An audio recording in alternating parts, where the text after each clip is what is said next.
Sure. Perhaps I'll answer through 2 points. I'll answer the question to Vladimir first.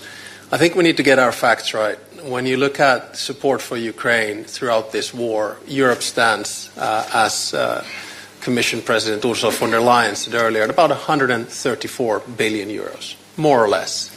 The United States, roughly around 114 billion. I look around this table and I see NB8, so 5 Nordic countries and 3 Baltic states. We're actually at 26 billion euros, roughly speaking. So that's about a fifth of what Europe has supported.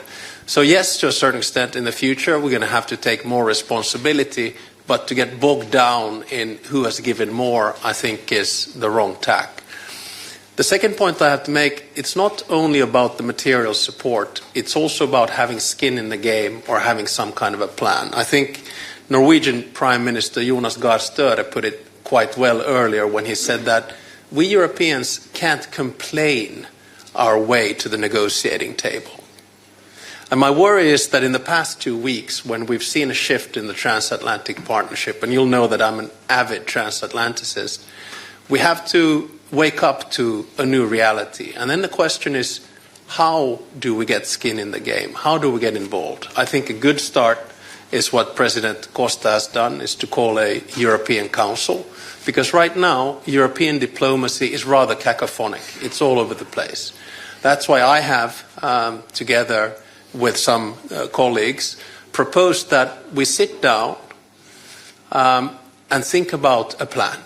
And in my mind, that plan or sketch goes in 3 phases. The first phase is the pre-negotiation. That's where we are right now. This is when we have to think really hard how we put more pressure on Russia and basically how we support Vladimir and Ukraine and what kind of security arrangements we have. And if I may, just as a side note, I'm getting a little bit frustrated about this debate on boots on the ground, because that sort of misses the whole point. That is that the strongest boots on the ground in the world right now are with Ukraine. They have the land forces. Then it's a question about which phase and how Europe will come to support Ukraine. In the air, in the sea, with reconnaissance, with intelligence, etc., etc. The second phase of the plan is when the ceasefire begins. And that's actually quite crucial, because that's when you start looking at the modalities and the agenda of the actual negotiations, and that's when you start looking at confidence-building measures. And then the third phase is the peace process, and that's when you start talking about the big issues of territory, and that's when you start talking basically about recompensation, about justice, which President Zelenskyy was talking about earlier. So what I'm trying to say is that I think we in Europe, we need to get our act together.